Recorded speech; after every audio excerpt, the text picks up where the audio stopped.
Bonjour à tous, bonjour les marins et les petites sirènes. Aujourd'hui, je devrais peut-être dire bonjour les surfeurs et les longeurs. Aujourd'hui, on va parler de combinaisons néoprène pour nos activités aquatiques et plus particulièrement aujourd'hui, on va s'attaquer aux différents matériaux qui composent notre combinaison. Ça fait très longtemps que j'avais envie de se faire une série sur le néoprène, les combinaisons de surf, de plongée, de longe-côte, etc. Et avec les beaux jours, on a peut-être tous très envie de reprendre nos activités favorites, mais malheureusement ça demande souvent un peu d'équipement pour surfer ou longer en cette saison. Et en faisant mes recherches, je me suis rendu compte que la vidéo elle est terriblement longue pour te parler de tout ça, tant le néoprène est une matière fascinante, donc on va sûrement faire 2 voire 3 vidéos sur le sujet.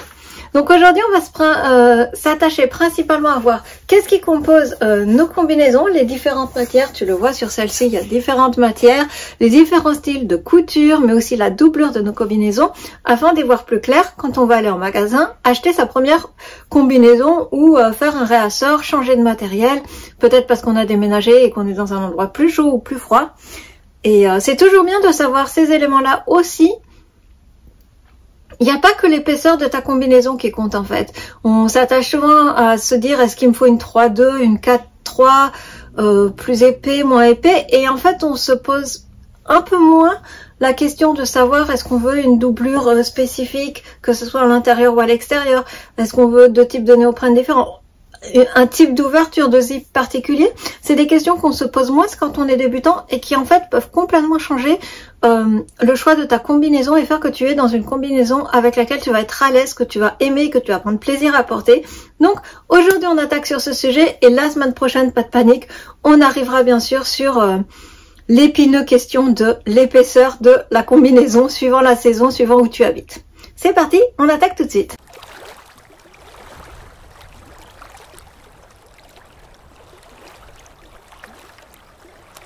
Un petit rappel avant de commencer, évidemment ta combinaison néoprène, elle fonctionne en créant une espèce de barrière thermique qui va te protéger et qui va te permettre de rester dans l'eau 1 voire plusieurs heures afin justement de protéger tes organes internes, de t'éviter l'hypothermie. Donc pour cela tu as besoin que ta combinaison soit à la fois isolante, qu'elle ait une bonne étanchéité, qu'elle ait une épaisseur plus ou moins variable suivant ce qu'on veut, et surtout qu'elle permette quand même le confort de mouvement, que tu puisses pagayer, surfer, ramer, tout ce que tu veux. Pour ça, comment ça fonctionne? C'est très simple. L'eau va venir appuyer en fait sur ta combinaison quand tu es dans l'eau.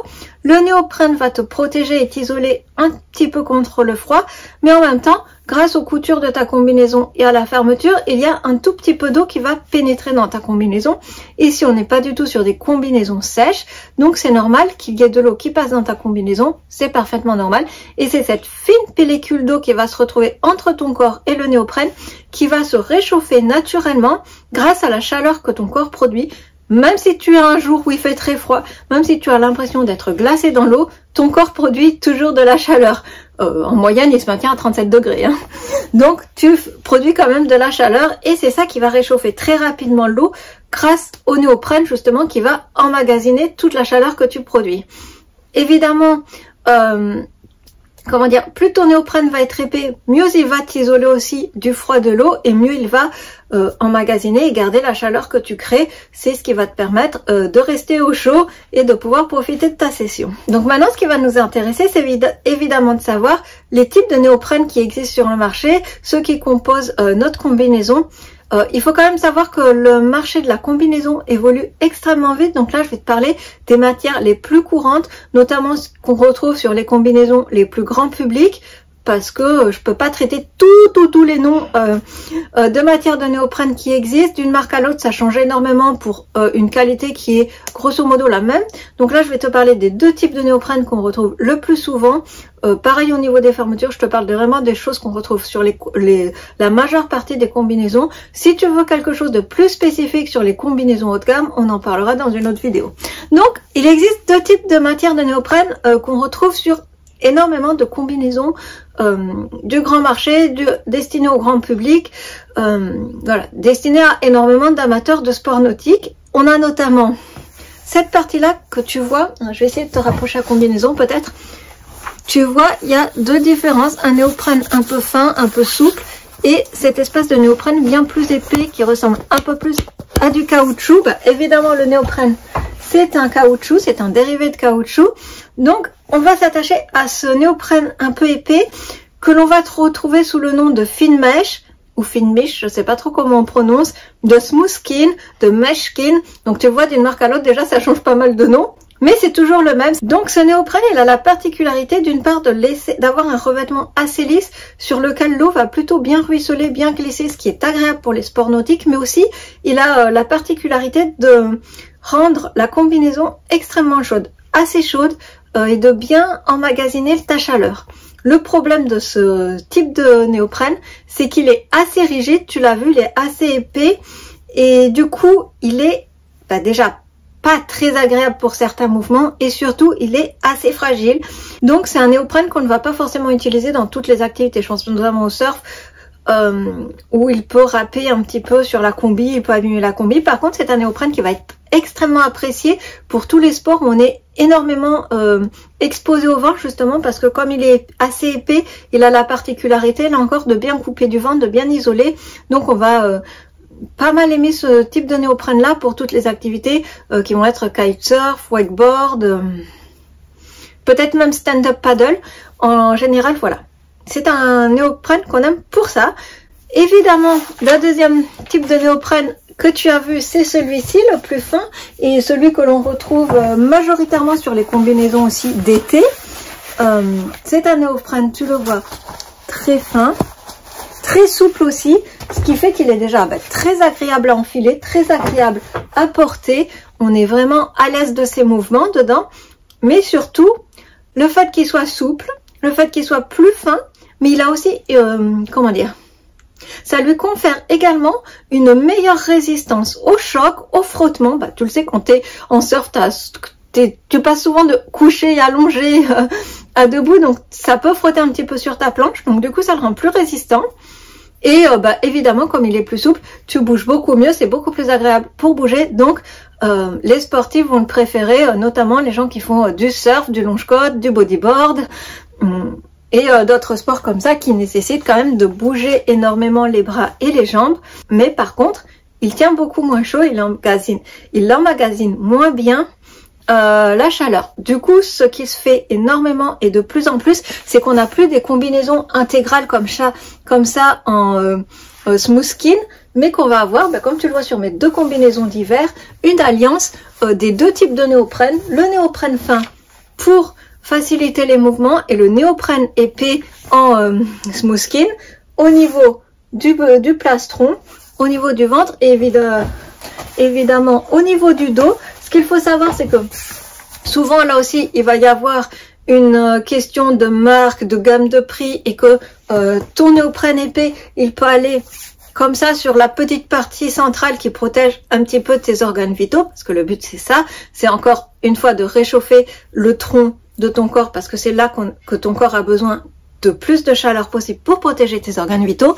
Donc tu peux avoir comme ça un patch ici et un patch dans le dos comme je viens de te montrer pour les combinaisons entre guillemets moyen de gamme. Mais pour des combinaisons plus haut de gamme, le patch peut descendre un peu plus, quasiment jusqu'à l'entrejambe, un peu moins au-dessus du pubis, et peut monter un peu plus haut aussi, et surtout prendre les côtés aussi, prendre tout le, entre guillemets, tout le torse. Ça dépend vraiment des marques, ça dépend vraiment des modèles. Une autre chose qui va venir compléter ton néoprène, c'est qu'en fait ce qu'on pense être le néoprène qu'on voit là, c'est en fait la doublure du néoprène. Souvent le néoprène, c'est comme un petit sandwich, il est entre deux couches de doublure, une doublure extérieure comme ceci, ce qui te permet aussi toutes les fantaisies, je sais pas si tu vas voir, ce qui te permet aussi toutes les fantaisies d'imprimer et de couleurs sur tes néoprènes. Mais évidemment, ça va aussi permettre de protéger l'extérieur de ton néoprène. Le néoprène, c'est quand même une matière qui est assez fragile. Donc pour la doublure extérieure, on a souvent deux types de doublures qui sont principalement en polyester et en nylon. Et sachant qu'à l'heure actuelle, c'est clairement le nylon qui a la préférence du marché, justement parce que il est extrêmement résistant et il protège mieux contre les frottements, les craquages que pourrait subir le néoprène s'il était à l'air libre. Donc voilà. Et évidemment, ton néoprène peut aussi être doublé à l'intérieur Sur les combinaisons demi-saison et d'été, comme tu vas le voir pour celle-ci, le néoprène est simplement doublé là encore en tissu de nylon en fait. Mais comme tu le vois ici, pour les combinaisons d'hiver, ton intérieur de néoprène peut aussi être doublé en matière polaire, ce qui permet là encore d'extrêmement bien retenir la chaleur, de t'aider à produire une bonne chaleur, d'emmagasiner cette chaleur. Et surtout la polaire a un autre avantage en plus d'être extrêmement chaud, c'est qu'il sèche extrêmement vite, ce qui, tu le sais, pour certains sports peut être un réel avantage. Je pense aux sessions de surf en hiver où souvent quand tu es dans l'eau, tu n'as pas extrêmement froid, mais c'est le fait de venir sortir de l'eau, te coucher sur ta planche, d'être aux éléments extérieurs, notamment si tu surfes quand il y a beaucoup de vent. Et c'est là qu'en fait le vent avec l'évaporation de l'eau, avec l'eau froide sur ta combi, va venir glacer l'eau encore plus. Donc le fait que ta polaire se réchauffe extrêmement vite et sèche extrêmement vite, c'est un plus très agréable. Je dirais même que la doublure en polaire, c'est un indispensable de tes sessions d'hiver. Ce qu'il faut savoir, c'est que là encore, la doublure en polaire, suivant les marques, suivant les modèles, suivant la gamme de prix dans laquelle tu vas monter, elle va s'étendre du plastron sur le torse à un néoprène doublé polaire qui va descendre jusqu'au genou, peut-être même sur les mollets si tu vas dans des très hautes gammes de prix, et qui peut venir aussi se mettre au niveau des épaules pour avoir bien chaud tout l'hiver et toute la session. Donc maintenant, on va parler d'un autre point concernant tes combinaisons qu'il est important de prendre en compte, c'est bien évidemment les coutures. Je t'en montre un exemple. Par exemple ici. Donc en fait la couture, c'est évidemment ce qui va permettre à l'eau de pénétrer légèrement dans ta combinaison et de produire donc cette petite pellicule d'eau que tu vas venir réchauffer. Donc on en a besoin, mais on a aussi besoin que nos coutures soient quand même assez hermétiques et assez étanches si on veut pouvoir garder la protection thermique qu'on est en train de créer. On veut pas que toute l'eau qui rentre sorte aussi vite et qu'il y ait trop d'échanges entre l'eau chaude qu'on a créée et l'eau froide de la mer. Donc pour ça, le type de couture sur ta combinaison va être aussi important. Et donc on a principalement les coutures qu'on appelle overlock, qui sont les coutures les plus basiques. Ce sont des coutures qui ont été extrêmement populaires il y a plusieurs années et qui sont un peu en train de passer de mode parce que justement ce sont des coutures moins efficaces en termes d'étanchéité. Donc maintenant, on leur préfère quand même de plus en plus les flat lock, qui sont des coutures à plat, où comme tu le vois sur le croquis, le néoprène est coupé en biais et il est pas juxtaposé, mais justement il est apposé bord à bord. Et on va venir coudre en mettant le néoprène bien bord à bord comme ça, ce qui permet une bien meilleure étanchéité qu'avec les coutures overlock. Donc c'est pour ça que de plus en plus on a tendance à préférer les coutures flat lock. Elles ont l'avantage d'être extrêmement souples et en plus d'être plus confortables pour la peau que les coutures overlock. Donc voilà, c'est en train de devenir vraiment des coutures extrêmement populaires. Et on a un dernier type de couture qui est en train de faire sa petite révolution sur le marché des combinaisons de surf, c'est les blind stitch, que l'on pourrait appeler les coutures sans points apparents, avec des points aveugles, donc sans points apparents, qui justement ont l'avantage d'être des coutures qui sont à la fois cousues et collées. Donc c'est-à-dire qu'on va venir coudre légèrement le néoprène et qu'on va ensuite par-dessus coller la couture pour une bien meilleure résistance. C'est le haut de gamme de la couture en termes de combinaison de surf. Évidemment, elles apportent un extrême confort, une souplesse sans comparaison avec les deux autres types de couture et surtout une étanchéité, voilà, au top du top si on peut dire. C'est vraiment l'une des coutures préférées dans le monde du surf, je pense, mais voilà, qui est quand même réservé à des modèles souvent un peu plus haut de gamme. J'en ai aucune de mes combinaisons qui n'est avec ce type de couture. J'ai simplement celle-là où les coutures intérieures sont renforcées justement avec une espèce de colle. Donc la particularité de ces coutures, c'est justement ça, c'est qu'en plus d'avoir le néoprène qui est cousu, on va à l'extérieur renforcer la couture avec une espèce de colle néoprène, et à l'intérieur, on va appliquer ce qu'on appelle un néotape, qui est en fait comme un masking tape mais en néoprène, qui va là encore venir masquer la couture, venir s'apposer sur la couture, ce qui rend le truc extrêmement doux, extrêmement souple et agréable à la peau. On n'a plus l'impression d'avoir des coutures sur nos combinaisons et ça c'est quand même assez agréable. On va enfin passer au dernier point à prendre en compte lorsque tu vas acheter une combinaison de surf, c'est évidemment le type de fermeture. Et là c'est le sujet, ce sujet c'est la véritable pomme de la discorde dans le monde du surf, si on peut dire. On a en effet deux types de fermetures qui vont s'affronter, qui vont avoir leur clan, leur préférence. On a les coutures back zip et les coutures front zip. Je t'explique tout de suite ce que c'est. Donc le back zip c'est la fermeture classique des combinaisons. C'était encore ce que tu trouvais largement répandu il y a quelques années. C'était même le seul système de fermeture qui consiste en une grande fermeture qui part du col jusqu'à quasiment... voilà. Sur celle-là elle n'est pas très grande puisque moi je suis pas grande, mais quasiment jusqu'à la taille. Une fermeture assez épaisse et que l'on va venir remonter avec un espèce de leech pour nous aider à remonter la fermeture éclair. Le problème, c'est que pour certaines personnes, ils trouvent pas ça très pratique à le faire tout seul parce qu'ils sont peut-être pas assez souples des épaules. Donc ça veut dire que tu as souvent besoin d'avoir un collègue surfeur pour t'aider à remonter ou à dézipper ta fermeture. Et surtout, l'autre inconvénient du back zip, c'est que comme la fermeture est assez importante, la fermeture c'est l'un des points qui laisse le plus rentrer l'eau en fait dans ta combinaison et tu le vois, l'ouverture est assez grande.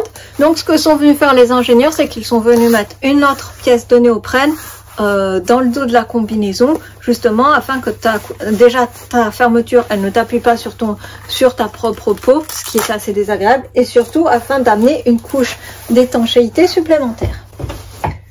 Maintenant, ce qu'il faut dire à propos de cette fermeture quand même, c'est qu'elle a un gros plus, c'est que ça te permet d'ouvrir complètement en deux, entre guillemets, ta combinaison presque comme un duvet, si je puis exagérer l'image, ce qui te permet d'enfiler assez facilement les jambes et le haut de ta combinaison. Voilà, de façon quand même, ça reste assez facile à enfiler avec cette fermeture qui s'ouvre très grand dans le dos. Donc, elle a quand même beaucoup de gens qui sont pour cette fermeture. Moi-même, toutes mes combinaisons, tu le vois, c'est que des fermetures back zip. Et donc, à l'inverse, opposé à ça, on a les nouvelles fermetures qui ont fait leur apparition depuis quelques années sur le marché, qu'on appelle front zip, qui sont une fermeture de combinaison qui se situe au niveau du haut du torse. Donc, ça se situe entre le cou, en fait, le col de ta combi et le haut de la poitrine, si on peut dire, et qui va se mettre en diagonale comme ça, qu'on va venir zipper comme ça et passer par la tête le haut de la combi pour la fermer. L'avantage, c'est que tu le vois, la distance de fermeture éclair est beaucoup plus petite, moins importante que dans le back zip. Donc du coup, ça laisse évidemment passer moins d'eau. Je pense aussi que la position, notamment en surf, quand tu es allongé sur ta planche, peut-être que le fait que ton torse soit collé en fait quasiment à la planche, ça laisse là encore passer moins d'eau que quand tu es dans le dos et que l'eau peut te passer, notamment quand tu passes sous les vagues, l'eau peut te passer et rentrer plus facilement dans ta combinaison. Je pense que c'est un des facteurs qui fait aussi que ça soit mieux étanche. Maintenant, le gros moins de ça, tu l'auras compris, c'est la difficulté pour enfiler la combinaison. Et moi, c'est pour ça personnellement que j'en ai pas de front zip, parce qu'avec mes problèmes de luxation, notamment des épaules, où j'ai énormément de luxation des épaules, pour moi c'est un enfer, c'est une tannée. Donc je ne te parle même pas des nouvelles combinaisons qui sont sorties encore plus récemment, qu'on appelle sans fermeture en fait, où c'est là encore le néoprène qui va être ouvert quelque part comme ça, si je me souviens bien, qu'on va enfiler comme une cagoule, et en fait il y a plusieurs couches de néoprène qui se superposent pour empêcher l'eau de rentrer. Déjà la front zip j'ai du mal, donc les sans zip si on peut dire, pour moi c'est rédhibitoire, mais là encore c'est une affaire de goût, c'est une affaire de préférence, de morphologie aussi. Ce qu'il faut se rappeler évidemment, c'est qu'on n'a pas tous la même morphologie et qu'on n'a pas tous les mêmes besoins en termes de combinaison. Ça c'est vraiment quelque chose à prendre en compte. Et enfin tu as un dernier type de fermeture. Oh, qu'est-ce qu'elle fait, ça ? Comme tu l'auras vu sur ma petite combi d'été et qui se fait principalement sur les trucs d'été, c'est avec une fermeture devant. Évidemment la fermeture devant c'est plus agréable et plus facile pour enfiler et désenfiler ta combi. Par contre, bah, si tu fais du sport comme le surf, ça veut dire que tu es allongé en plein sur ta fermeture quand tu es sur ta planche et que tu as le poids de ton corps qui appuie, qui te rentre en fait ta fermeture dans le sternum. C'est pas du tout agréable. Moi, je m'en sers principalement de la petite comme ça avec la fermeture devant pour le longe-côte l'été et surtout pour mettre sous une combi où j'ai déjà des couches de tissu qui vont me protéger entre moi et la planche en fait. Donc voilà, je pense qu'on a fait à peu près le tour sur tous les éléments essentiels qui composent ta combinaison de surf. Un dernier sujet que j'ai pas abordé mais c'est assez anecdotique, ce sont les scratchs parce que ils sont quasiment tous fichus de la même façon et aux mêmes endroits, c'est-à-dire au niveau du col. Certaines combinaisons comme celle-ci qui sont vraiment diverses peuvent avoir une fermeture au niveau des chevilles pour t'aider, notamment si tu as des bottillons à enfiler, mais aussi bah, parce que comme elles sont plus épaisses, c'est plus difficile à mettre. Et surtout, les combinaisons de surf longues, donc pour l'hiver, ont un petit renfort, bien souvent un petit patch de renfort au niveau des genoux, puisque c'est une des parties en surf qui va frotter le plus sur ta planche et qui va certainement s'abîmer le plus vite. Évidemment, les combinaisons sont souvent renforcées aussi au niveau de l'entrejambe. Je sais pas si tu vas le voir, il y a une petite pièce là pour renforcer encore là au niveau de l'entrejambe et certaines coutures à l'intérieur. Je sais pas si je vais arriver à te le montrer. Suivant les modèles et suivant le type de couture, tu vas le voir, voilà, sont renforcées au niveau des jointures par des petits patchs de néoprène qui viennent, bah tu le vois, celle-là c'est vraiment c'est la seule que j'ai en blind stitch et je l'adore au niveau du confort. Et tu le vois, pour les blind stitch, certaines coutures sont vraiment renforcées par des petits points en néoprène. Donc voilà, j'espère que j'ai été assez claire. J'ai fait le tour de toutes les choses importantes à savoir pour ces combinaisons, que ça t'aura donné envie et éclairé sur les différents besoins que toi tu peux avoir pour choisir ta combinaison. C'est souvent une erreur qu'on fait quand on est débutant. On se concentre uniquement sur l'épaisseur de ma combinaison sans prendre en compte les différents types de fermetures, alors que ça peut vraiment te changer la vie ou faire un enfer de tes sessions de surf et de longe-côte parce que tu vas pas avoir envie de mettre ta combinaison parce qu'elle est trop compliquée à enfiler. C'est voilà, vraiment des choses à prendre en compte. J'ai vraiment hâte de te faire la prochaine vidéo qui va s'intéresser justement aux épaisseurs de néoprène. Là, on est dans le vif du sujet. N'hésite pas à me dire en commentaire si tu as des questions par rapport aux combinaisons. Je suis pas une experte du sujet. Je te partage juste, voilà, mes connaissances sur le sujet des propres questions que je me suis posées moi quand j'ai eu besoin de m'acheter des combinaisons. Évidemment, je ne suis pas sponsorisée, tu l'auras vu, toutes mes combinaisons sont des Roxy. Je suis pas du tout sponsorisée par Roxy pour mettre en avant leur marque ou pour te montrer leurs combinaisons. C'est juste que là encore, d'une marque à l'autre, les modèles et les coupes vont extrêmement changer. Donc je pense que quand on a trouvé une marque qui correspond parfaitement à notre morphologie, on n'a pas envie d'en changer. C'est peut-être aussi un dernier point sur lequel j'ai envie d'insister, c'est que tout ce que je t'ai raconté là, ça s'adresse principalement aux matériaux qu'on va retrouver sur des combinaisons grand public, grand marché, que ça soit du débutant à l'intermédiaire. C'est principalement voilà des combinaisons que tu trouves à peu près partout, pas trop difficilement. Mais surtout, ce que je voulais te dire, c'est que évidemment les technologies en termes de combinaisons à l'heure actuelle évoluent extrêmement rapidement, notamment avec toutes les questions d'écologie. On cherche de plus en plus des matières qui soient biologiques, éco-responsables, éco-conçues et tout ce que tu veux. Donc c'est vrai que le marché en ce moment a tendance à changer extrêmement vite. Les noms des matières ont tendance à changer d'une année sur l'autre. On est complètement largués, même nous qui barbotons dans le milieu depuis quelque temps, si on peut dire. Donc voilà, je te donne les noms les plus génériques, ceux qu'on a tendance à trouver le plus souvent, notamment pour les combinaisons, comme je te disais, gamme large, grand public, si on peut dire. Et je dis ça sans sens péjoratif, mais dès que tu vas monter en gamme, chaque matériau va avoir son propre nom, son nouveau nom, ça va changer d'une année sur l'autre. Il y a aussi très certainement un effet marketing dans tout ça, mais grosso modo, les combis, elles sont toujours composées de ces différentes pièces, de ces différentes matières, et ce sont les principaux points à prendre en compte quand tu vas acheter une combinaison. Si la question des combinaisons en matériaux éco-conçus t'intéresse, parce que c'est quand même un grand sujet et malheureusement on est complètement dépendant de nos combinaisons, mais on sait que c'est pas la chose la plus écologique au monde. Tu as le média, je pense que je peux appeler ça un média, la Green Session, je ne sais pas si tu connais, qui œuvre et qui milite pour un surf plus respectueux de l'environnement, qui a sorti un petit guide sous format e-book, totalement gratuit, qui s'attache justement à toutes les questions en lien avec les nouvelles combinaisons éco-responsables, éco-conçues, les différentes marques qui commencent à arriver dans ce milieu. Donc je te mets le lien en description, tu peux télécharger leur guide absolument gratuitement et c'est une mine d'or en ce qui concerne les informations et les ressources sur les combinaisons de plongée et nouvelles technologies éco-conçues. Donc je t'invite de tout cœur à aller lire leur travail, c'est très intéressant. Donc autant aller les soutenir, surtout quand c'est gratuit comme ça. Je fais pas plus long parce que cette vidéo est déjà beaucoup trop longue. Je te dis à très bientôt pour la prochaine vidéo sur les épaisseurs de néoprène, comme je te disais. Et surtout, n'hésite pas à me dire en commentaire, ça me ferait super plaisir de savoir si tu cherches une combinaison parce que tu pratiques du longe-côte, plutôt du surf, ou si au contraire tu es dans des pratiques comme le stand-up paddle ou le kitesurf. N'hésite pas à me dire tout ça en commentaire, ça me fera super plaisir de savoir quel sport aquatique toi tu pratiques et qui t'intéresse. À très vite pour une prochaine vidéo.